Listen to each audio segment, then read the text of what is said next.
Hello. As always, welcome back to Ultra Kellen Real Estate. Thank you for all support. I know I've been having people ask me about posting videos again. Honestly, I just have to get back on it. I gotta stay consistent. Just gotta post some more videos. Got tons of more topics to talk about. To get right into it. So I own 3 properties right now, and the reason why I started doing these videos now, I wanted to see people or have people see me grow. I didn't want to start doing these videos after I own 100 properties and things like that. I actually wanted people to see me start from not necessarily the bottom, but start from definitely more the beginning. So right now I have 3 properties. I have a house, a 4 unit, and a 2 unit I rent out. And I've always had people ask me, what do I prefer as far as renting out to make money? Do I prefer having an apartment building or do I prefer having just like the house? And honestly, there's pros and cons to both of them.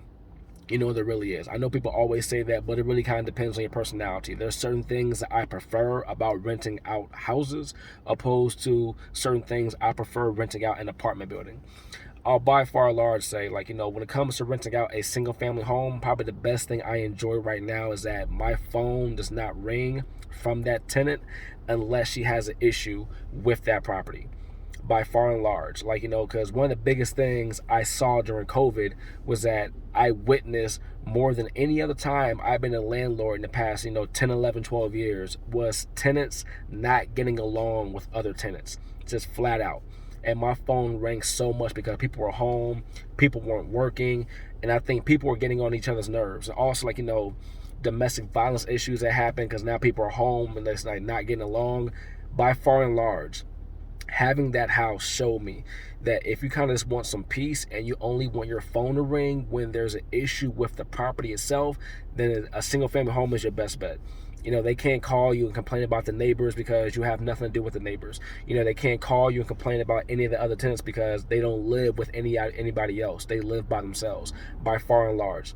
Now, of course, the downside is, if you have a house and it's vacant, the whole property's vacant. Then you have to worry about getting somebody else in there. And especially if you bought a house where you have a mortgage on it still, then you still have to make sure that mortgage is covered.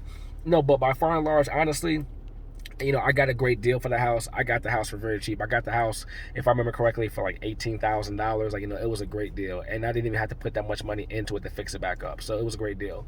Now, I will say, though, having apartment buildings, as long as you buy for the right price, you buy for the right price where your mortgage will always not just cover, or the rents will not just cover your mortgage, but also give you a buffer to where if you have to make repairs and things like that, you're still covered and possibly can still make a little bit of money.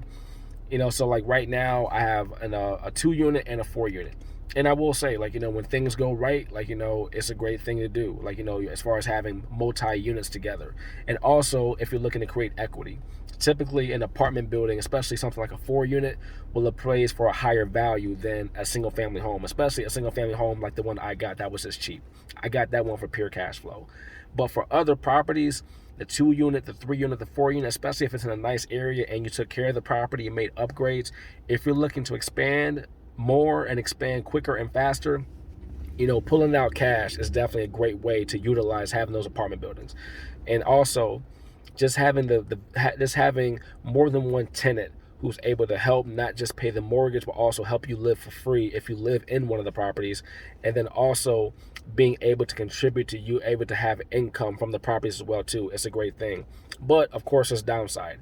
As I said, during COVID, people weren't getting along. I had cops called to the building, all types of nonsense. It's just one of the issues you have to deal with being a landlord. So it is what it is. Also, even today I had to go buy a new AC unit for somebody in my 4 unit.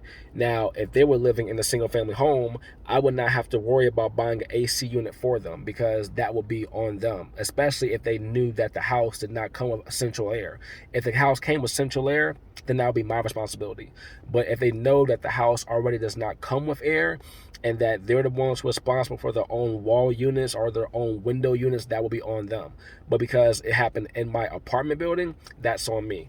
So it is what it is. It's just one of those things. So I always tell people, find out what's best for your personality. If you want to take the higher chance of maybe just never being bothered with anything besides there being issues with the property itself, then if you live in an area where there's single family homes, you can get single family homes for cheap without having to put too much money into them to fix them up, I would definitely say, that's a great option.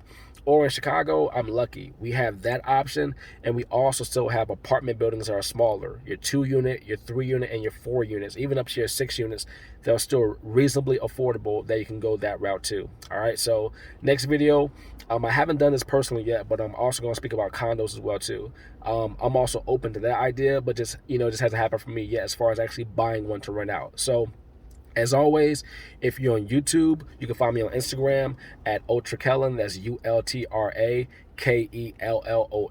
And if you're watching on Instagram, you can find me on YouTube at UltraKellon Real Estate. All right, gonna stay consistent. Got more videos, more topics coming up, so you guys can watch the journey. All right, guys. Till next time.